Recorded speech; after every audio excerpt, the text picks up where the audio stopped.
नमस्कार, तुमचे स्वागत आहे माझ्या व्हिडिओमध्ये, ज्याचं नाव आहे जर्नी विथ शीतल गुंजा।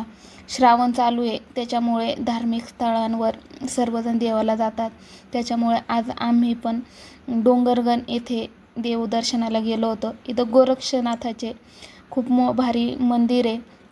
आता इथं पहिले गड होता, पायी जायचे गडानी, पण आता रोड चांगले झालेले आहेत, त्याच्यामुळे गाडी डायरेक्ट पायथ्याशी जाते आणि घाटासारखे वळण आहेत।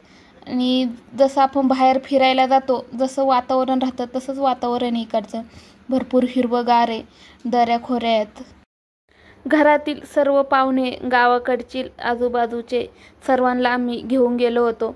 घरचीच गाडी केलेली होती, त्यामुळे मग आणि 15 ऑगस्ट पण होतं, मुलं पण लवकर शाळेतून आलेली होते। म्हटलं मग चला देवदर्शनाला का होईना आपण जाऊन येऊ। खूप दिवस झाले जायचं होतं, काही गेलो नव्हतो आम्ही हे गडावर।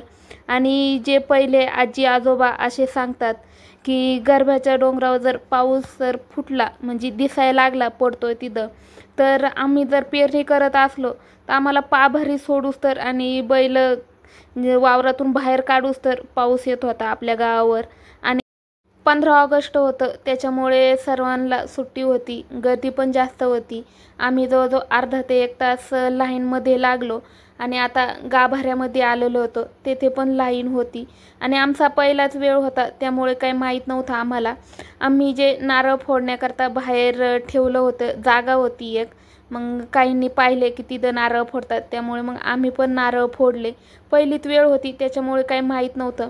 इतर ठिकाणी आपण कसं देवाला गेल्यावर नारळ जे फूल पान राहतं ते आतमध्येच देतो देवाजवळ, पण इथे बाहेर फोडले जात होतं।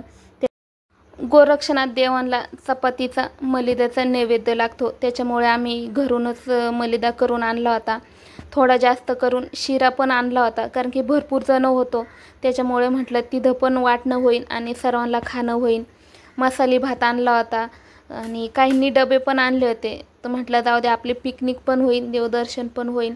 त्याच्यामुळे मग आम्ही जेवलो आणि जातानीच आम्हाला रामेश्वराचं मंदिर लागलं होतं, पण म्हटलं आपण पहिल्यांदा गड करून येऊ आणि येताना इथं थांबू।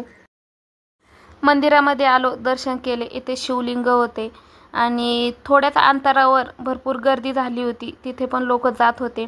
त्याच्यामुळे विचारलं इथं का ग एवढी गर्दी आहे, तर ते म्हटले इथं सीताची न्हाणी आहे। आणि मग आम्ही पण गेलो आतमध्ये।